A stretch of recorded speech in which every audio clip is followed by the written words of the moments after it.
Buenos días, Juan. Entonces, tuvimos elecciones en Venezuela y nos puedes contar un poco sobre sus resultados. Ok, bueno. Primero vale la pena aclarar que fueron elecciones legislativas para renovar la composición de la Asamblea Nacional. Y lo interesante fue que, tal como anticipaban algunas encuestas, pero no con tanta contundencia, la oposición, nucleada en torno de la Mesa de Unidad Democrática, ganó las elecciones, le sacó casi 2 millones de votos al, al polo patriótico, en donde está el PSV, el partido chavista. Eh, y esto se tradujo en que la MUD logró 112 diputados en la Asamblea Nacional, lo que le da un control de los 2 tercios de la legislatura. ¿Sí? Eh, y en torno a este resultado hay varias cosas interesantes para decir. En primer lugar, que comparado con las elecciones presidenciales de 2013, donde ganó Maduro, el chavismo perdió casi 2 millones de votos. ¿Sí? Mientras que la MUD ganó casi 300.000. ¿No? Entonces, con estos resultados agregados, no es posible saber realmente si hubo una transferencia de votos chavistas hacia la MUD, que parecería, digamos, que no es el caso, o más bien hubo chavistas que no fueron a votar. ¿Sí? Pero lo interesante es que en bastiones tradicionalmente chavistas, como por ejemplo el estado de Barinas, el estado de Falcón, el estado de Monagas y de Trujillo, eh, perdió el chavismo, ¿no? Lo cual marca un cambio interesante.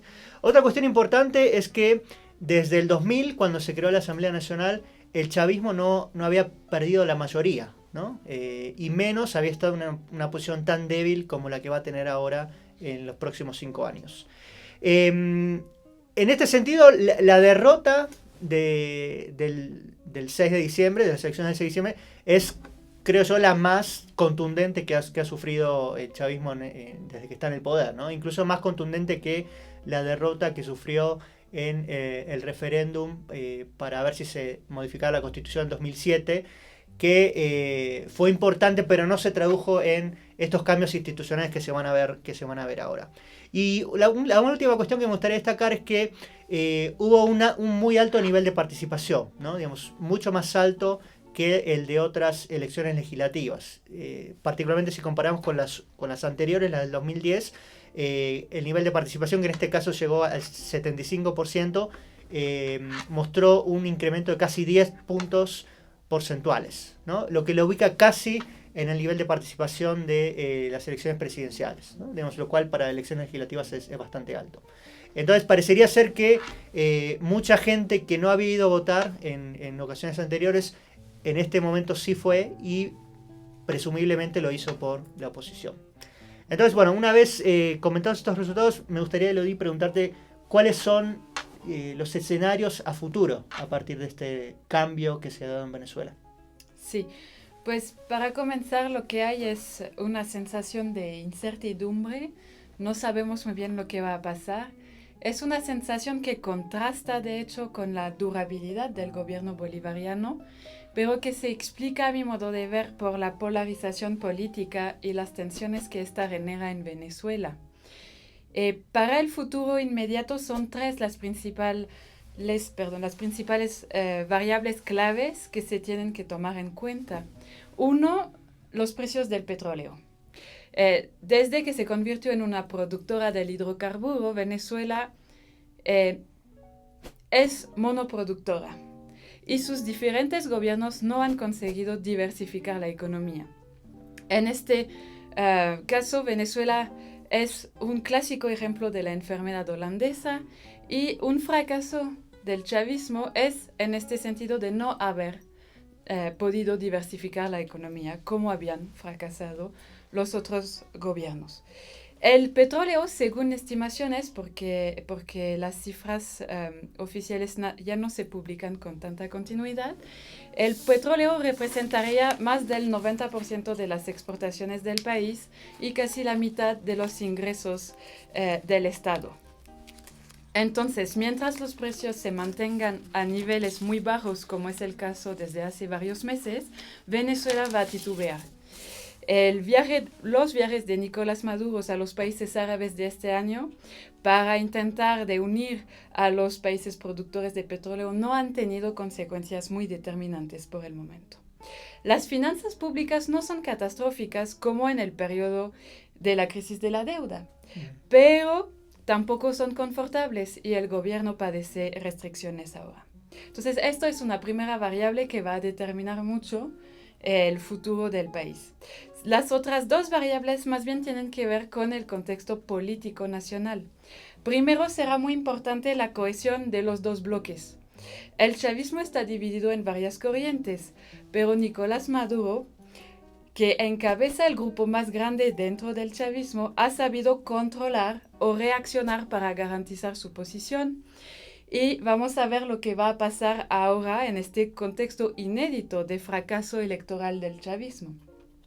Por otra parte, la principal coalición, entonces de oposición, la MUD, también está muy dividida. Su unión va a ser imprescindible para mantener y aprovechar esta mayoría en la Asamblea Nacional. Por el momento, el líder, Jesús Torrealba, adopta una estrategia astuta de insistir en los denominadores comunes. Hace poco presentó un paquete de propuestas de medidas para mantener la cohesión del grupo. Van en dos sentidos. Uno, la ley de amnistía de los presos políticos y dos, medidas económicas urgentes.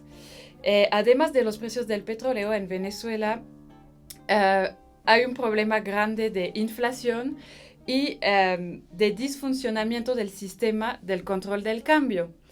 Los dos, entre otros factores, explican ciertas penurias de productos básicos, ¿no? Que explican en gran parte también la desafección del voto chavista. Y si bien no se puede cancelar este sistema de manera inmediata, el control del cambio, la MUD quiere votar leyes para aliviar la situación económica. Sin embargo, ya aparecen unos desacuerdos, sobre todo retóricos, en cuanto a la estrategia que hay que adoptar con el poder ejecutivo. Los más radicales dentro de la MUD piden revocar el gobierno de Nicolás Maduro, en cuanto otros prefieren seguir lo que prevé la Constitución y esperar el momento de solicitar un referéndum revocatorio, como se hizo en el 2004. Entonces, por el momento, más bien, por esta variable, lo que observamos es que cada campo se mantiene coherente, cohesivo, pero todavía estamos en la estela del contexto electoral. Entonces, es más fácil mantener la unión en este contexto. El otro aspecto político que va a ser primordial es el de las relaciones entre ambos campos. Y de hecho, la gobernabilidad del país está en juego. Por un lado, la oposición va a dominar la Asamblea Nacional y por lo tanto el poder de presentar leyes, y por el otro, Nicolás Maduro debe aprobar estas leyes o rechazarlas. Si las rechaza, tiene dos opciones. Uno, volver a enviarlas al Poder Legislativo o pedir un examen por parte del Tribunal Supremo de Justicia para ver si respeta la Constitución. Por el momento, el chavismo a nivel administrativo sigue en posición de fuerza, ya que domina los poderes ejecutivo, judicial y también varios a nivel local. Además, si bien la sesión ordinaria de la Asamblea va a terminar, el presidente tiene la posibilidad de convocar a sesiones extraordinarias que pensamos lo va a hacer para aprovechar para hacer nombramientos en puestos claves de la administración venezolana. Por su parte, cuando se vaya a reunir la nueva asamblea, ella también va a poder proceder a nombramientos en su favor. Entonces, lo que se vislumbra ahora es una carrera político-jurídica para que cada campo avance sus posiciones en contra del otro. Y los discursos, de hecho, en los últimos días se han ido radicalizando, lo que deja pensar que la lógica de la confrontación podría imponerse. Y en este caso sí está puesta en tela de juicio la gobernabilidad del país en los próximos meses. Esto sería un poco para lo que podría pasar en el futuro próximo. Pero esta elección de Venezuela también es interesante porque se inscribe en un contexto regional de cambios de gobiernos, de fracasos de varios gobiernos de izquierda a favor de la oposición. Entonces sería interesante, Juan, si nos pudieras dar tu análisis sobre este nuevo contexto regional. Sí, está, digamos, desde las últimas semanas ha comenzado a surgir por parte de algunos analistas la idea de que estamos frente a un cambio en esta tendencia que dominó América Latina o Sudamérica en particular durante la última década y media de fortalecimiento de los gobiernos de izquierda, ¿no? Bueno, varios ven una suerte de encadenamiento entre el triunfo de Mauricio Macri en las elecciones presidenciales de Argentina, estos resultados en las elecciones legislativas en Venezuela, la situación por la que está atravesando el gobierno de Dilma Rousseff en Brasil, como síntomas de que hay como una suerte de cambio inevitable, ¿no?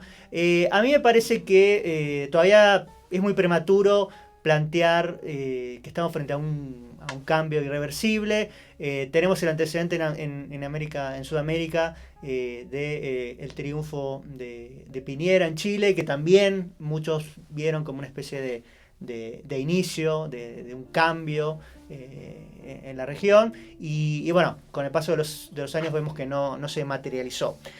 Lo que sí creo que es interesante destacar es que la situación por la que atraviesa América Latina en general y Sudamérica en particular, genera ciertas condiciones para que quienes están en el poder vean amenazado su continuidad, ¿no? ¿Y a qué me refiero en particular? Bueno, a la situación económica de retroceso, si se quiere, o de desaceleración en el crecimiento, que tiene mucho que ver con lo que está pasando en el mercado mundial con las commodities, ¿no? Digamos, estos productos primarios que la mayoría de los países sudamericanos en particular ha visto como una suerte de elemento que ha fortalecido el crecimiento durante esta última década, ¿sí? Entonces, a partir de la desaceleración de la economía china, los precios de estas commodities han tendido a caer, y esto obviamente ha afectado directamente a las economías de América Latina, como decía, particularmente del caso de Sudamérica. Y como la ciencia política parece haber confirmado, en situaciones de crisis económica los electores tienden a castigar a quienes están en el poder, ¿no? Que en este caso en muchos de los países de la región son gobiernos de izquierda. Solamente para mencionar algunas cifras de cómo ha estado evolucionando la economía de América Latina. Desde el 2010, según cálculos de la CEPAL o del Fondo Monetario Internacional, el crecimiento se ha ido desacelerando de manera continuada, y para el 2015 las proyecciones del Fondo Monetario Internacional, por ejemplo, ven un crecimiento casi nulo, ¿no?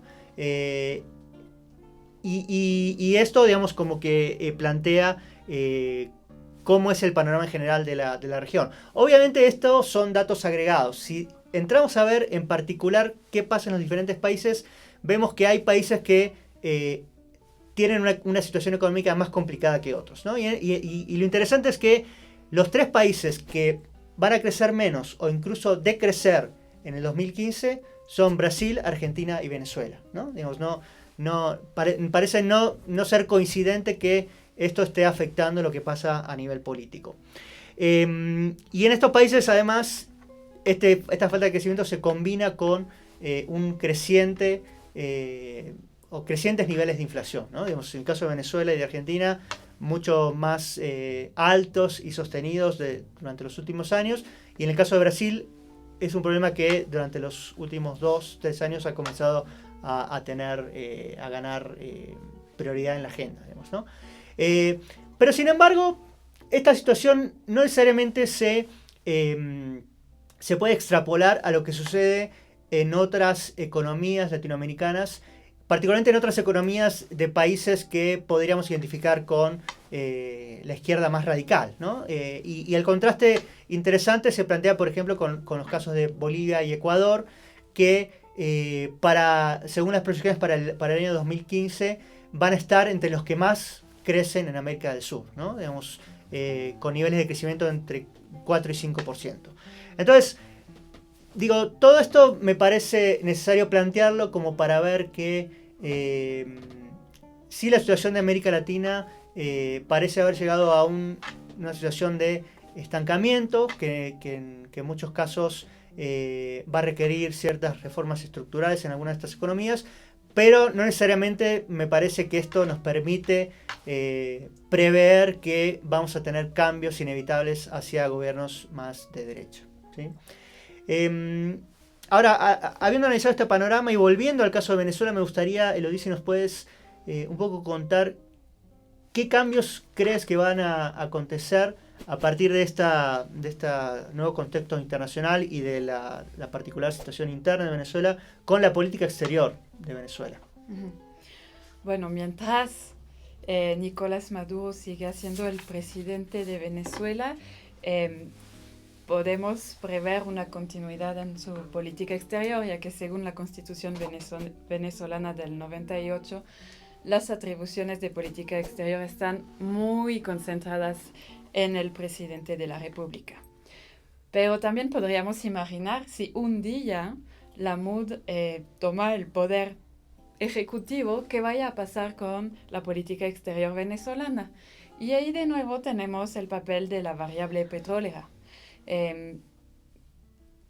Cuando los precios del petróleo son altos, la diplomacia venezolana es mucho más dinámica y universal, con una retórica también más fuerte. Estoy pensando, por ejemplo, en el gobierno de Carlos Andrés Pérez después del primer choque petrolero entre el 74 y el 79, que fue un momento de auge de la inserción internacional de Venezuela. Y fue lo mismo un poco con el presidente Chávez, que sí él tenía una voluntad de dinamizar la inserción internacional de su país desde el 99, su primer año, cuando los precios ya estaban bajos, justamente para hacer que suben de nuevo. Pero desde que Venezuela padece la caída de los precios del petróleo, observamos que hay una restricción de la diplomacia y sobre todo se concentra en temáticas regionales. Es una postura bastante clásica en la inserción internacional de Venezuela. Por otra parte, la MUD, siguiendo la lógica de polarización interna, se ha opuesto mucho al proyecto internacional bolivariano. Entonces, si alcance el poder ejecutivo un día, podemos suponer que va a haber cambios. Luego es muy difícil determinar la amplitud de esos cambios, porque como se trata de una coalición muy heteróclita, en sus programas y afirmaciones se mantiene a un nivel muy genérico de declaraciones sobre asuntos internacionales. Podríamos prever que se vaya a suprimir la retórica antiimperialista y intentar disminuir las tensiones con Estados Unidos, y también el cambio de posiciones que hoy son minoritarias a nivel internacional, como el apoyo al gobierno de Bashar al-Assad en Siria. Por otra parte, hay cuestiones que no son muy claras, como la de la relación con Cuba. Se quiere modificar la relación con Cuba y al mismo tiempo mantener ciertos programas sociales, y uno ve con dificultad cortar la relación con Cuba y mantener todos los programas sociales en Venezuela. Entonces yo creo que vamos a tener cambios, pero tal vez no puedan ser tan drásticos como lo declaran ciertos representantes de la MUD en el contexto internacional, y eso se debe pues a los factores estructurantes que determinan la presencia mundial de Venezuela.